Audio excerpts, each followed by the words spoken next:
आपने कभी नोटिस किया जो लोग एक्चुअली लाइफ में सबसे ज्यादा सक्सेसफुल होते हैं वो हमें से इतना रिलैक्स और फ्री कैसे लगते हैं, जबकि हम लोग दिन भर ओवरवर्क करते हैं और वही के वही रहते हैं। This is called the productivity paradox. और आज मैं आपको वो सीक्रेट बताऊंगा जिससे आप अपना काम आधा करोगे लेकिन रिजल्ट्स डबल हो जाएंगे। तो चलिए शुरू करते हैं। सोसाइटी ने हमें ब्रेन वॉश कर दिया है टू बिलीव दैट एग्जॉशन का मतलब प्रोग्रेस है, और स्पेशली हम लोग एक्सपेक्ट करते हैं कि अगर हम 10 काम एक साथ एक ही टाइम पे करें तो ही हम सक्सेसफुल बन पाएंगे। लेकिन रियलिटी ये है, इस तरह के काम it just makes you tired. और आज मैं इसी तरह के मिथ्स ब्रेक डाउन करूंगा और एक्चुअली देखूंगा क्या काम करता है और क्या नहीं। The first trap we fall into is confusing motion with action. Emails का रिप्लाई करना या अपना डेस्क साफ करना या मीटिंग पे मीटिंग रखना, ये सब मोशन है। It feels like work but आप एक्चुअली नीडल मूव नहीं कर रहे। एक्शन वो एक सिंगल डीप टास्क है जो एक्चुअली रिजल्ट लाता है। तो आज से stop trying to do 50 small things. अपने दिन का एक सबसे इंपॉर्टेंट काम चूज करो and put 80% of your energy into it, because leverage हमेशा less but high impact task से आता है। बट बिजी रहना सबसे बड़ी प्रॉब्लम नहीं है। The real damage is happening inside your brain right now. Psychology में एक कंसेप्ट है जिसे कहते हैं अटेंशन रेसिड्यू। जब आप एक काम से दूसरे काम पे स्विच करते हो, लाइक राइटिंग अ रिपोर्ट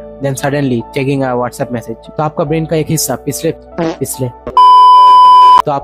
हिस्सा पिछले टास्क पे रुका रहता है and your cognitive RAM gets destroyed. इसीलिए मल्टीटास्किंग आपको सक्सेसफुल नहीं, क्रोनिकल स्ट्रेस बना रहा है। The secret of top performers is monk mode. एक वक्त पर सिर्फ एक काम करो, नॉट 2 नॉट 3, सिर्फ 1। और ये करने से आप जीरो डिस्ट्रैक्टेड होंगे एंड आप सरप्राइज हो जाओगे कि 2 घंटे का डीप फोकस 8 घंटे की डिस्ट्रैक्टेड हसल से कितना पावरफुल है। बाय द वे, अगर आपको ऐसे साइकोलॉजी और मेंटल मॉडल समझना पसंद है जो आपके पर्सपेक्टिव को पूरी तरीके से चेंज कर दे, you can consider subscribing my channel. So high leverage focus is great but the final piece of paradox is the most important and that is strategic rest। क्या आपने कभी सोचा है आपको बेस्ट आइडियाज हमेशा शावर में या सोते वक्त क्यों आते हैं? क्योंकि जब आप कुछ नहीं कर रहे होते हो आपका brain default mode network active करता है। ये वो स्टेट है जहाँ सबकॉन्शियस प्रॉब्लम सॉल्विंग होती है। So remember, rest is not a reward for productivity बल्कि rest is prerequisite for productivity. So drop the toxic hustle culture. To summarise this perspective shifts, number 1, choose action over motion. अपने एक high leverage काम पे focus करो ना कि 10। Number 2, किल attention residue. एक वक्त पे एक काम करना, ये आपके ब्रेन के मेंटल रैम को प्रोटेक्ट करता है और फ्री रखता है। And number 3, use strategic rest. Doing nothing is when your brain does the best work. बहुत हो गया भागना, थोड़ा स्लो हो जाओ और फोकस करो एंड वॉच योरसेल्फ ग्रो